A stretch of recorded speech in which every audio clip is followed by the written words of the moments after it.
The abandoned bride stands defiant at the dusty railroad station as cruel whispers slice through the desert air. Too fat, they sneer, while the trembling woman clutches her carpetbag like armor against their scorn. To the gathering crowd, she's destined for the next train back to nowhere, another failed mail-order arrangement discarded like yesterday's newspaper.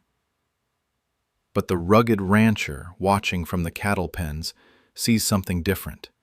A survivor's fire burning behind her tears. His own ranch teeters 3 months from foreclosure, debts mounting like storm clouds, yet something about her quiet dignity calls to his desperate soul. Neither knows she carries secrets that could save them both, or that their union will expose a conspiracy threatening dozens of families across the territory. Will their impulsive marriage, born of mutual desperation, become the key to justice?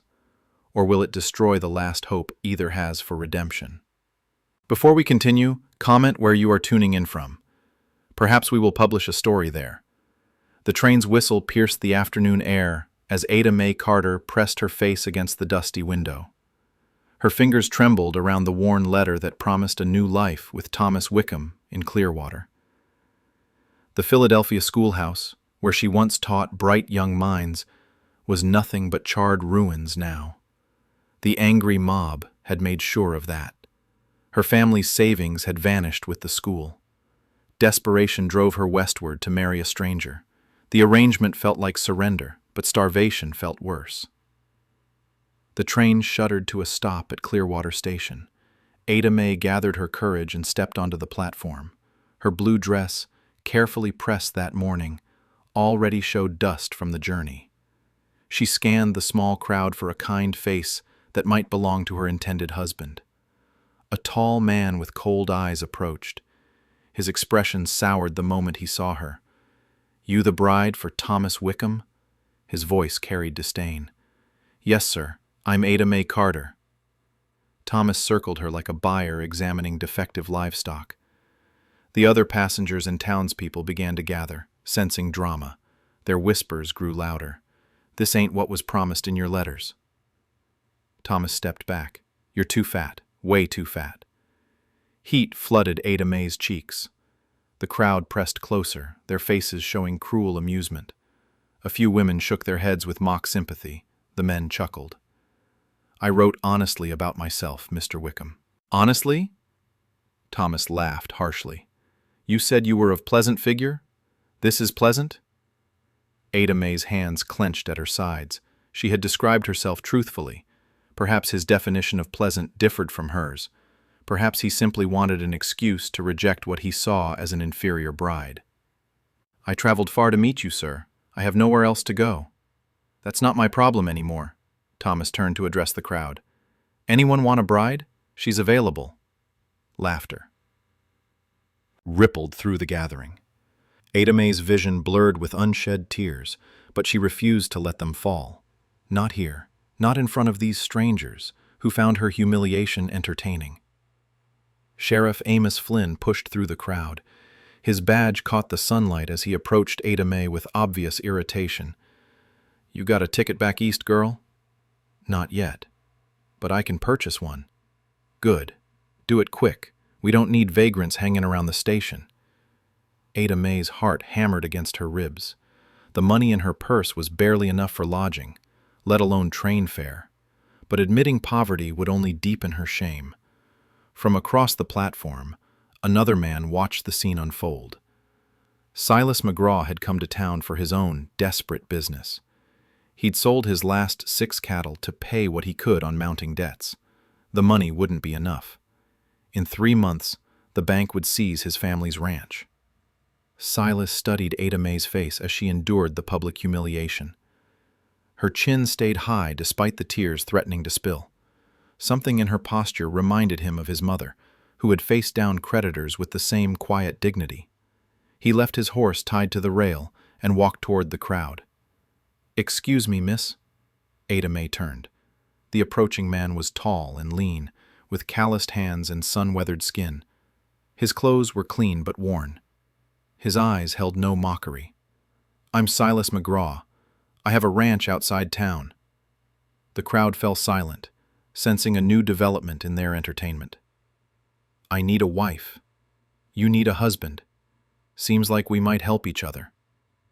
Ada May searched his face for deception or cruelty. She found neither, only the same desperate pragmatism that had driven her onto the westbound train. You don't know me, Mr. McGraw.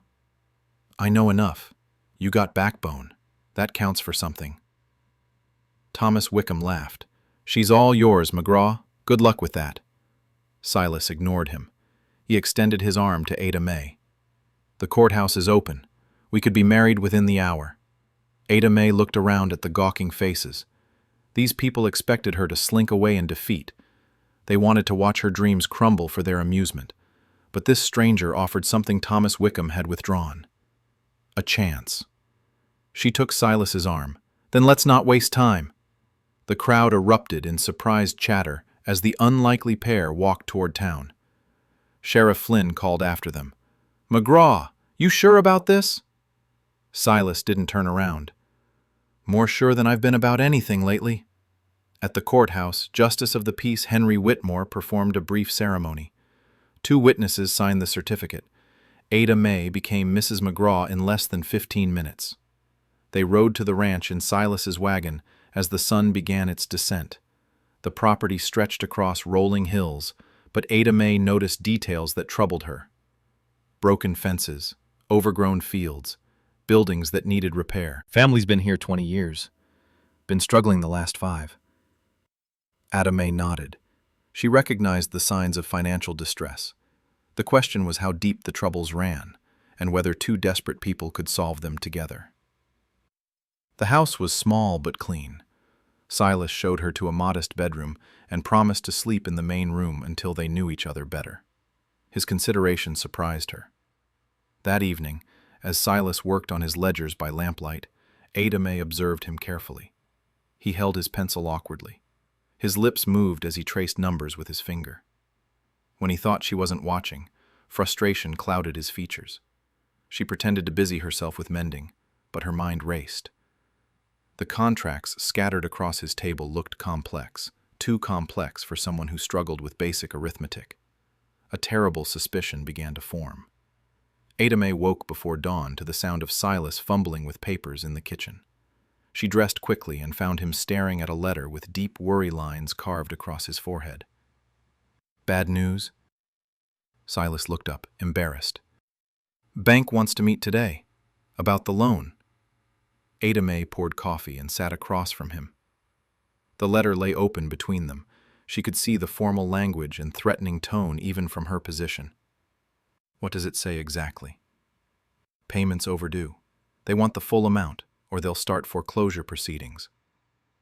Ada May's eyes scanned the document quickly. The terms were harsh, but something felt wrong about the language. The interest calculations seemed deliberately confusing. How much do you owe? Near $800. The number hit like a physical blow. Ada May had expected debt, but not this magnitude. $800 represented years of income for most families. When did you take this loan? 3 years back. Needed money for seed and equipment after the drought. Ada May studied Silas carefully.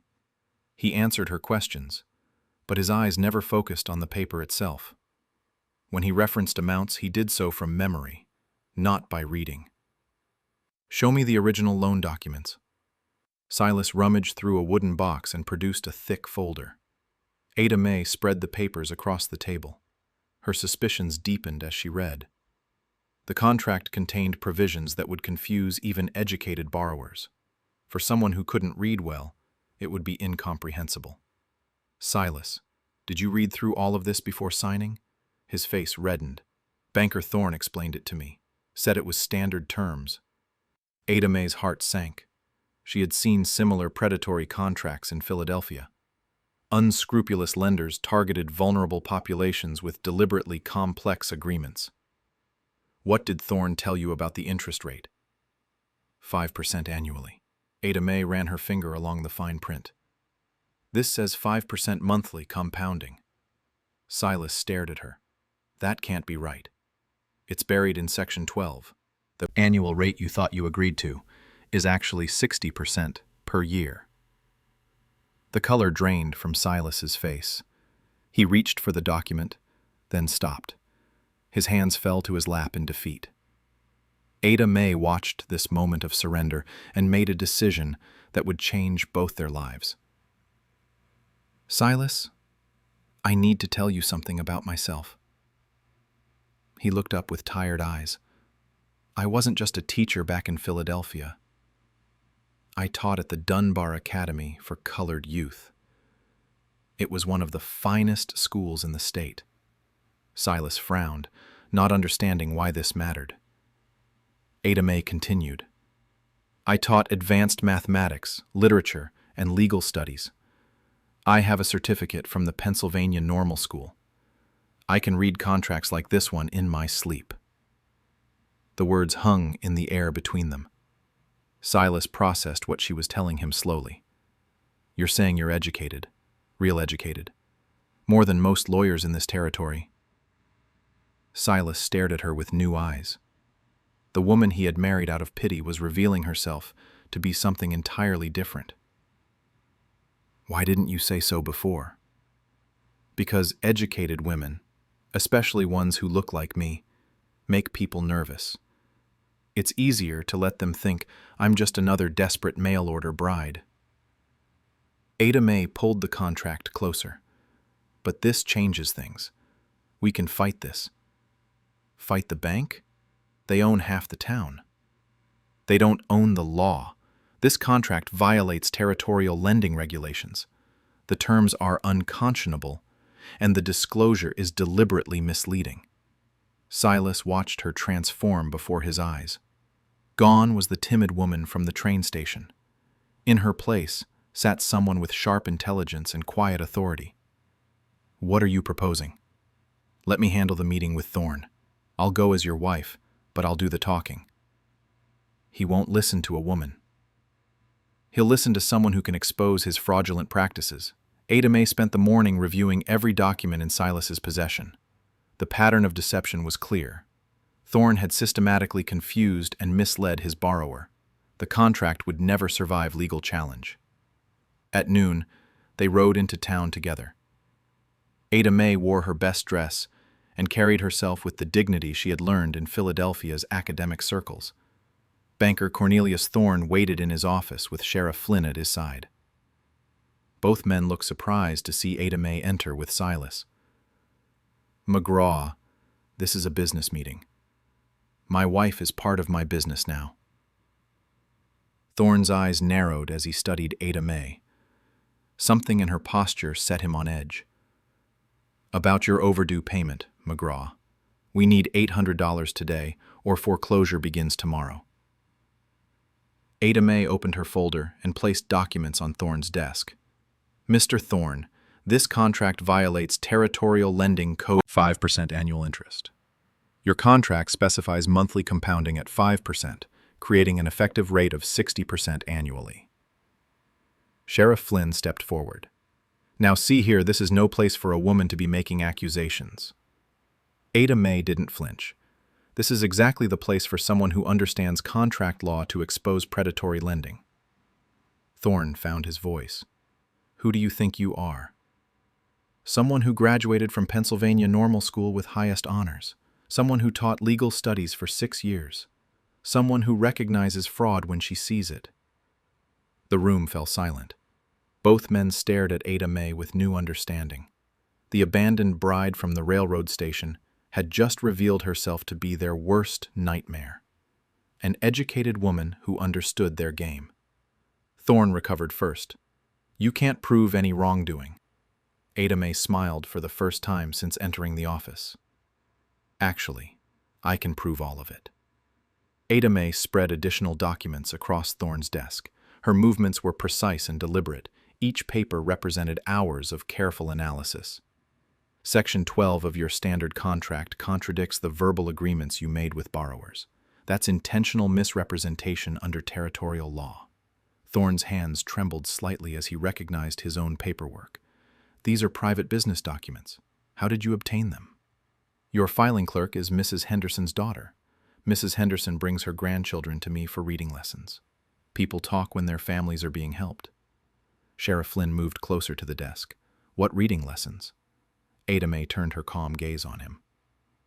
I've been teaching children and adults who want to learn. It's not illegal, Sheriff. Depends on what you're teaching them. Basic literacy, mathematics, how to read contracts so they don't get cheated. The threat in her words was unmistakable. Thorne understood immediately. An educated population would destroy his business model. McGraw, control your wife. Silas stepped forward. For the first time in years, he felt confident. She's doing fine on her own. Ada Mae continued her presentation. I've compared your contracts with territorial banking standards. Every single agreement contains the same deceptive clauses. That suggests systematic fraud, not isolated mistakes. Thorne stood abruptly. This meeting is over.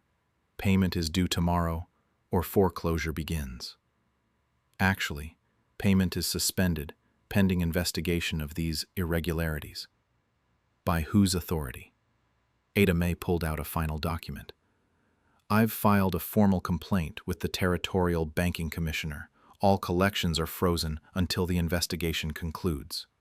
Sheriff Flynn examined the official paperwork. His face darkened as he realized its legitimacy. You can't just file complaints without proper representation. I have proper representation, myself. I'm qualified to practice before territorial administrative boards.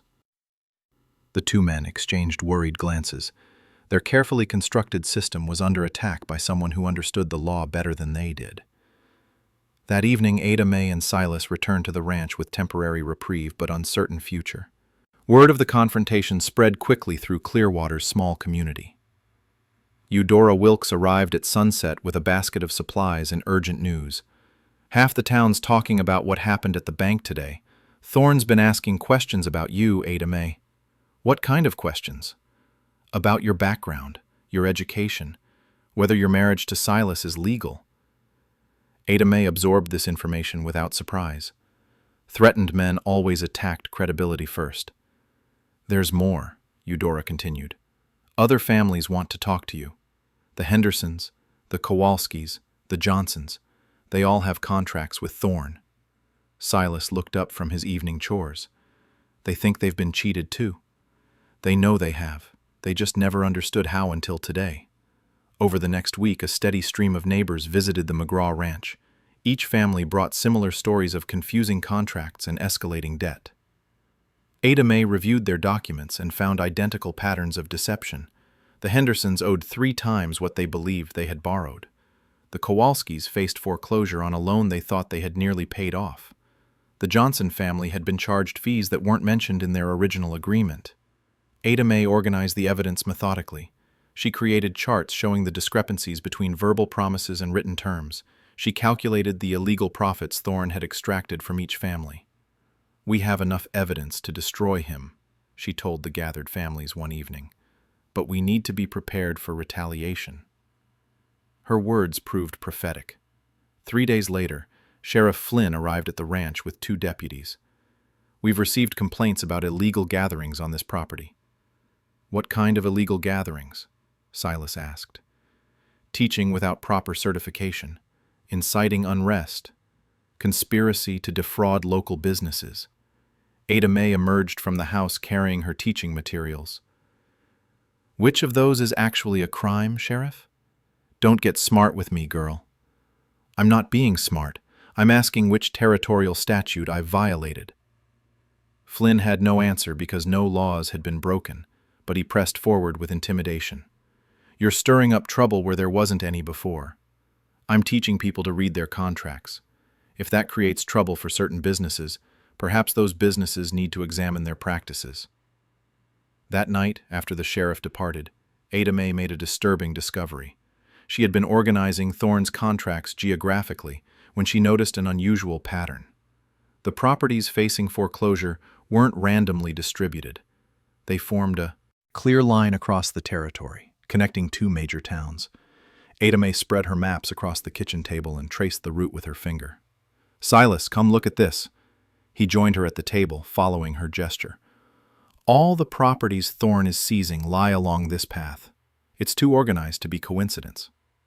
Ada Mae pulled out newspaper clippings she had been collecting. Railroad companies often announced expansion plans years before construction began. Here, she pointed, to a small article buried on page 3. The Denver and Rio Grande is surveying new routes to connect mining territories with eastern markets. Silas studied the map more closely. You think Thorne knows where the railroad's going? I think Thorne has inside information about the planned route. He's been systematically forcing families off their land so he can buy it cheap before the railroad drives up property values. The implications hit them both simultaneously. This wasn't just predatory lending. It was organized theft on a massive scale. Ada Mae gathered all her evidence into neat stacks. We need to prove the connection between Thorne and the railroad. If we can do that, we can expose the entire conspiracy. Outside, thunder rolled across the prairie.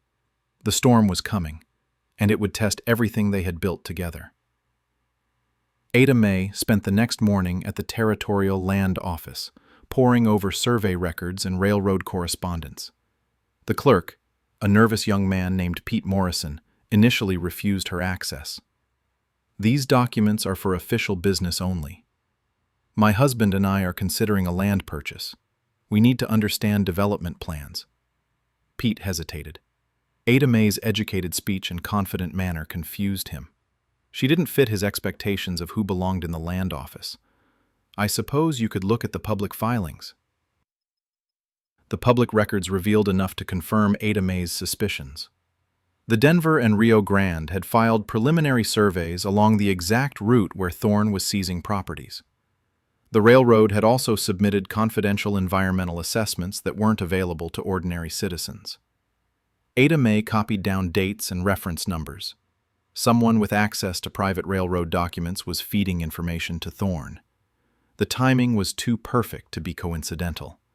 She returned to the ranch to find Silas in heated discussion with 3 other ranchers.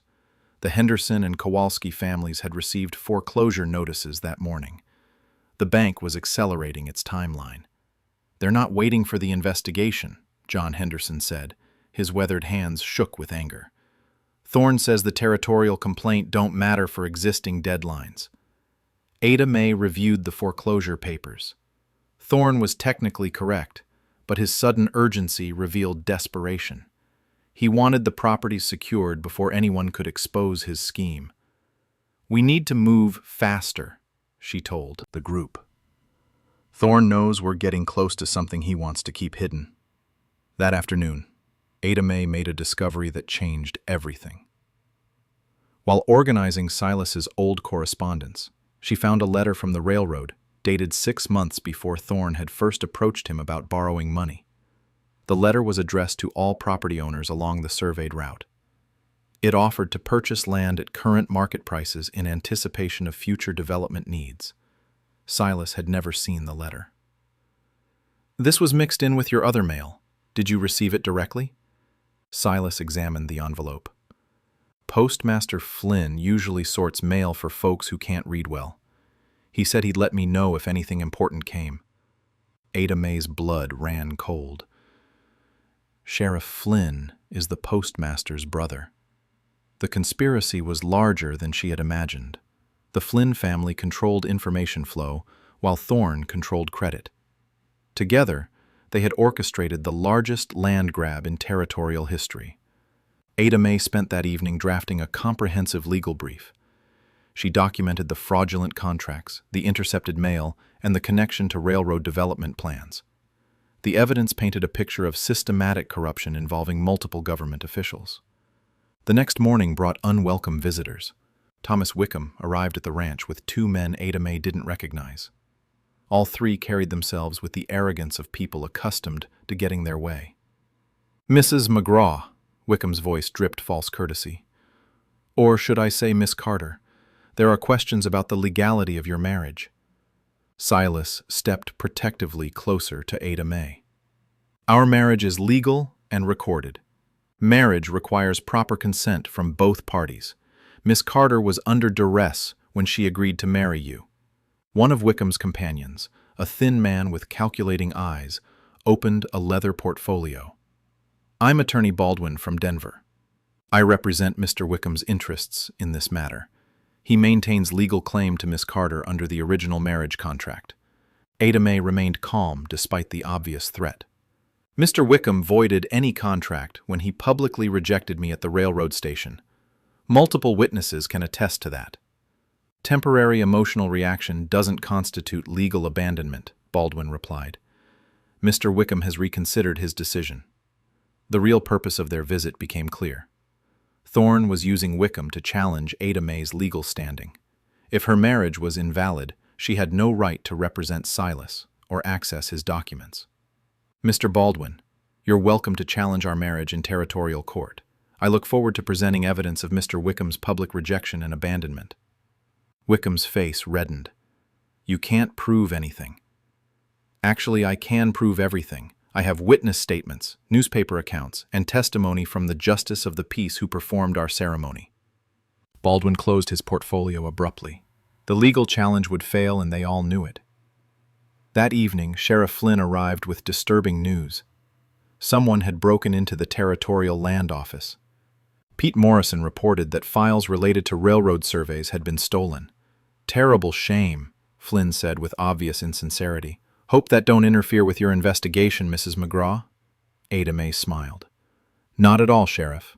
I copied everything I needed yesterday. Flynn's confident expression faltered. He hadn't expected her thoroughness. The stolen files confirmed that Ada Mae was closing in on something important. Thorne and his allies were getting desperate enough to commit obvious crimes. 2 days later, the Territorial Banking Commissioner arrived in Clearwater to begin his investigation. Commissioner William Hayes was a serious man who had built his reputation on exposing corruption. Ada Mae presented her evidence in Hayes's temporary office at the hotel. She laid out the fraudulent contracts, the intercepted mail, and the railroad connection with methodical precision. This represents the most comprehensive case of organized fraud I've seen in territorial administration, Hayes said after reviewing her work. How did you compile such detailed evidence? Education Commissioner, and a lot of angry neighbors who trusted me to find the truth. Hayes scheduled public hearings to begin the following week. All affected parties would have the opportunity to present testimony. More importantly, Thorne and Flynn would be required to answer questions under oath. Word of the investigation spread quickly through Clearwater. The community began choosing sides as the scope of the conspiracy became clear. Some families rallied behind Ada Mae and her fight for justice. Others, dependent on Thorne's bank for their livelihoods, remained silent or actively opposed her efforts. Ada Mae spent her evenings preparing witnesses and organizing evidence. She had transformed from abandoned bride to legal advocate in a matter of weeks. The shy woman from the railroad station was gone, replaced by someone who understood her own power. The real battle was about to begin. The territorial hearing convened on a sweltering Tuesday morning in Clearwater's largest building, the grain warehouse. Commissioner Hayes had arranged tables and chairs to create a makeshift courtroom. Nearly half the town packed into the available space. Ada Mae sat at the petitioner's table with folders of evidence arranged in precise stacks. Across from her, banker Thorne huddled with 2 expensive lawyers from Denver. Their confident expressions suggested they believed money could overcome any legal challenge. Commissioner Hayes called the proceedings to order. His voice carried the authority of territorial law. We're here to investigate allegations of fraudulent lending practices and conspiracy to defraud territorial citizens. Mrs. McGraw will present the case for the petitioners. Ada Mae stood and faced the crowd. Many of these people had mocked her at the railroad station just months ago. Now they watched her, with mixture of curiosity and respect. Commissioner Hayes, the evidence shows systematic fraud designed to steal land from hard-working families. This conspiracy involves the bank, local law enforcement, and outside interests seeking to profit from railroad development. She presented her first exhibit, comparison charts showing the difference between what borrowers were told and what they actually signed. The discrepancies were stark and undeniable. John Henderson took the witness chair first. His weathered hands shook as he described his meeting with Thorne 3 years earlier. He told me 5% interest, simple and clear. When I couldn't make the payments he said I owed, he showed me papers I couldn't read properly. Ada Mae guided Henderson through his testimony with practiced skill. She highlighted each deceptive practice without letting the witness become confused or overwhelmed. Mary Kowalski testified next. Her family had been charged fees that were never explained in their original agreement. The bank had added penalties retroactively, inflating their debt beyond any reasonable calculation. Mrs. Kowalski, did Mr. Thorne explain these additional charges when you signed your contract? No, ma'am. He said it was standard paperwork. Nothing to worry about. Ada Mae presented 12 similar cases. Each family told the same story of verbal promises contradicted by written terms. The pattern of deception was overwhelming. Thorne's lead attorney, a polished man named Crawford, attempted to discredit the witnesses during cross-examination. He suggested the borrowers were simply confused or had forgotten the original terms. Mr. Henderson, isn't it possible you misunderstood the interest calculations? I may not read fancy, but I know the difference between 5% and 60%. Crawford's condescending tone backfired. The crowd began murmuring disapprovingly. These were their neighbors and friends being insulted by an outsider. Ada Mae's most damaging evidence came when she called Pete Morrison from the land office. The young clerk had initially been reluctant to testify, but his conscience had won over his fear. I saw Mr. Thorne reviewing confidential railroad surveys multiple times. He always came after hours when Sheriff Flynn was with him. Did Mr. Thorne have authorization to access those documents? No, ma'am. They were restricted to government officials and railroad representatives. Crawford objected vigorously, but the damage was done. The connection between Thorne and inside information was established. Ada Mae then presented the intercepted mail evidence. She had interviewed 6 families who had never received railroad purchase offers that were supposed to be delivered to their properties. Commissioner, these letters offer for land that Mr. Thorne later acquired through foreclosure for a fraction of that amount. The families never had the chance to sell voluntarily because they never received the offers. Commissioner Hayes examined the evidence with growing alarm. The scope of the conspiracy was far larger than he had initially understood. Mrs. McGraw, are you alleging that postal services were deliberately disrupted? I'm alleging that someone with access to mail delivery prevented these families from receiving information that would have protected their financial interests. Thorne took the stand in his own defense. His lawyers had coached him to appear reasonable and sympathetic, but Ada Mae's cross-examination exposed the weaknesses in his story. Mr. Thorne, how do you explain the identical deceptive clauses in contracts spanning 3 years? Those are standard banking terms approved by territorial regulators. Ada Mae produced the actual territorial banking regulations. These regulations specifically prohibit the practices documented in your contracts. Thorne's composure began to crack. He had expected to face confused farmers, not someone who understood banking law better than his own attorneys. Mr. Thorne, when did you first learn about the planned railroad development? I don't recall specific dates. Did you learn about it before or after you began foreclosure proceedings on properties along the surveyed route? Crawford objected, but Commissioner Hayes allowed the question. Thorne's hesitation spoke volumes. I may have heard rumors like everyone else. Ada Mae presented railroad correspondence showing that confidential surveys had been completed 18 months before Thorne claimed to have heard any rumors. The timeline proved his advanced knowledge. Sheriff Flynn's testimony proved even more damaging. He clearly hadn't expected Ada Mae's level of preparation and walked into several obvious traps. Sheriff, in your capacity as deputy postmaster, did you personally handle mail delivery to rural properties? Sometimes, when folks needed help with reading their correspondence. Did you read the railroad purchase offers to the Henderson, Kowalski, and Johnson families? Flynn realized too late where the question was leading. I don't recall every piece of mail. But you do recall advising these families that they had received no important correspondence during the relevant time period. The sheriff's credibility collapsed under the weight of his contradictory statements. Commissioner Hayes took extensive notes as Flynn struggled to explain his role in the conspiracy. The hearing concluded with Ada May's closing argument. She synthesized all the evidence into a compelling narrative of systematic fraud and corruption. Commissioner Hayes, this case represents more than financial crimes. It represents an attack on the fundamental right of citizens to make informed decisions about their property and their lives. The crowd sat in absolute silence as she spoke. The abandoned bride from the railroad station had become their champion and their voice. Commissioner Hayes announced he would render his decision within 48 hours. Commissioner Hayes delivered his verdict on Thursday morning in the same packed warehouse. The tension was so thick it felt like the air itself was holding its breath. Ada May sat beside Silas, her hands folded calmly in her lap despite the magnitude of what was about to unfold. Hayes stood and surveyed the crowd before speaking. His voice carried the weight of territorial authority.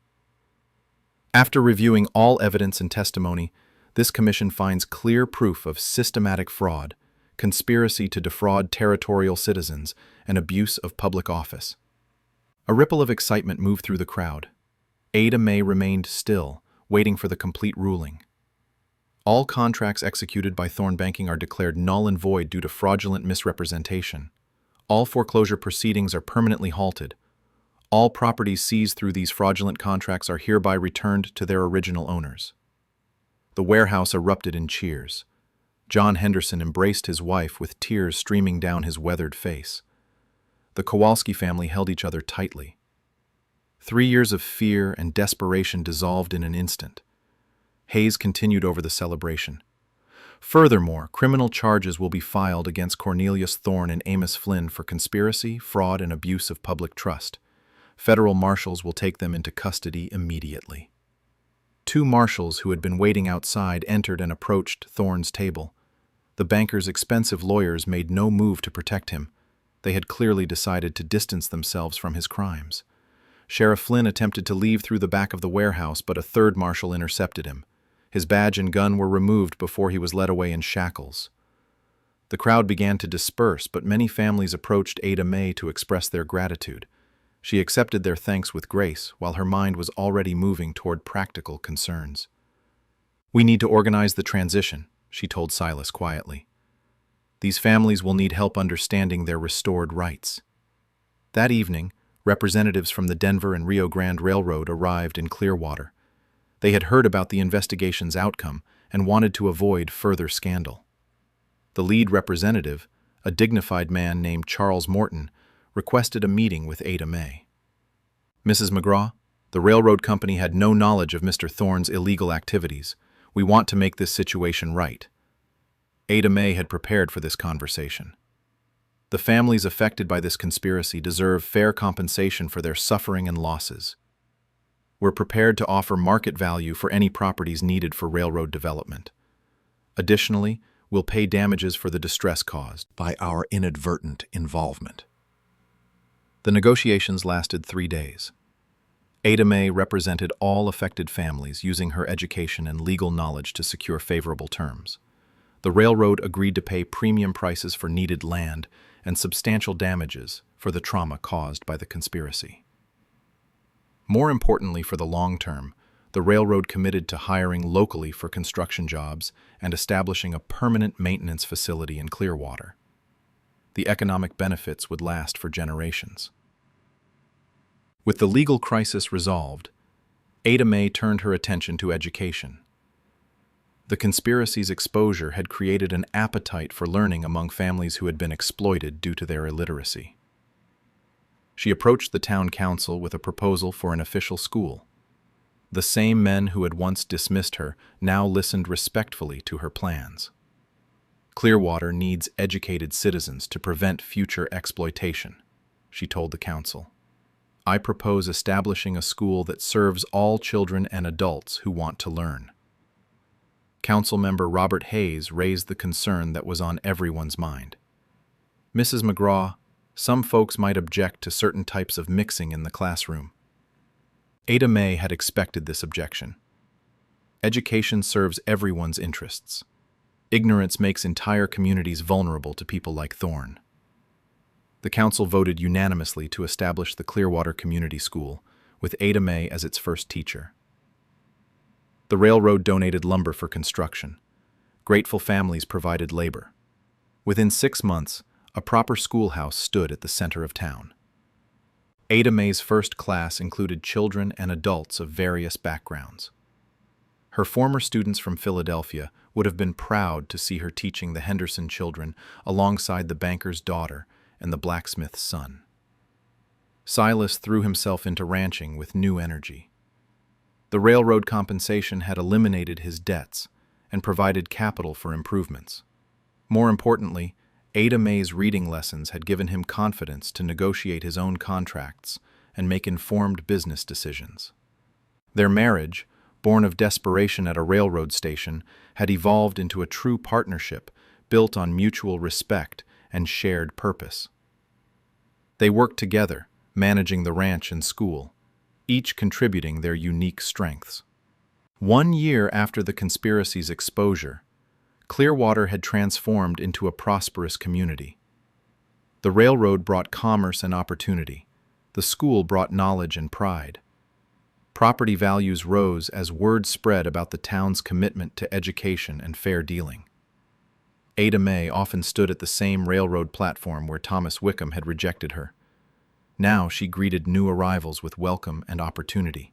The cycle of humiliation and exploitation had been broken. On a crisp autumn morning, she watched another train arrive with hopeful passengers seeking new lives in the West. Among them was a young woman traveling alone, clutching a letter from a distant correspondent. Ada Mae approached the nervous traveler with a warm smile. "Welcome to Clearwater. I'm Ada Mae McGraw. If you need anything at all, please don't hesitate to ask." The woman's relief was immediate. "Thank you, ma'am. I'm Sarah Collins. I'm here to meet my intended husband, but I'm feeling quite nervous." "That's perfectly natural. Would you like me to wait with you?" As they stood together watching passengers reunite with loved ones, Ada Mae reflected on how completely her life had changed. The abandoned bride had become the heart of her community. The struggling rancher had become a respected businessman. Their impulsive marriage had saved not just themselves, but dozens of families who had been victims of systematic fraud. The train whistle announced another departure, carrying away the last remnants of Clearwater's corrupt past and ushering in a future built on education, justice, and opportunity for all.